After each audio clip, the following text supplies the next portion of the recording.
Barcelona রাশফোর্ডকে কেনার পর তারা ফেসবুক পেজে একটা পোস্ট দিছে, welcome to the best club in the world.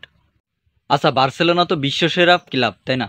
কিন্তু কোন বিশ্ব, এটা যদি একটু বলে দিত তাহলে আমাদের জন্য একটু উপকার হতো। আমরা যারা সাধারণ পাবলিক আছে, কোন বিশ্বে এটা একটু আমরা বুঝতে পারতাম। এখন মানুষের তো একটা লজ্জা বিবেক বলতে একটা জিনিস আছে, তাই না? বার্সেলোনা প্রেসিডেন্টের সেই লজ্জাটুকু বলতে নাই।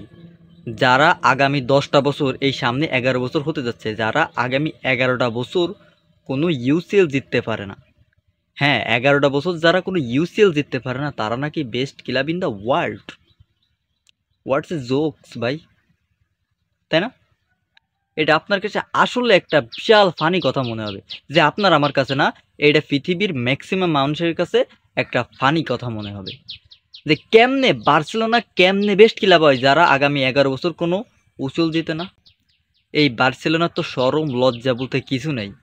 ফেসবুকে ফোরটাই মানুষটাতে আবার লাভ রিয়াক্ট দেই। আচ্ছা, ওতে লাভ রিয়াক্ট দেই কারা? আমার মাথাতে এইটাও কাজ করে না। রিয়াল মাদ্রিদ 2024 সালে উছল জিতেছে। রিয়াল মাদ্রিদ 2025 সালে চ্যাম্পিয়ন লিগ জিততে পারি নাই বলে তারা একটা খারাপ দল নেই পরিণত হয়েছে, তারা একটা খারাপ টিম হয়ে গেছে। আর এই যে বার্সেলোনা আগামী 11 বছর কোনো চ্যাম্পিয়ন লিগ জিততে পারে না, এই বার্সেলোনা হয়েছে best club in the world. ভাই, এই নিয়ে আমি কোনো কথা বলতে চাই না, কারণ এটা একদম হাস্যকর একটা ফানি কথা। যাদের কমন সেন্স, লজ্জা, বিবেক, ওদের কিচ্ছু নাই। একদম লজ্জাহীন একটা ক্লাব এফসি বার্সেলোনা।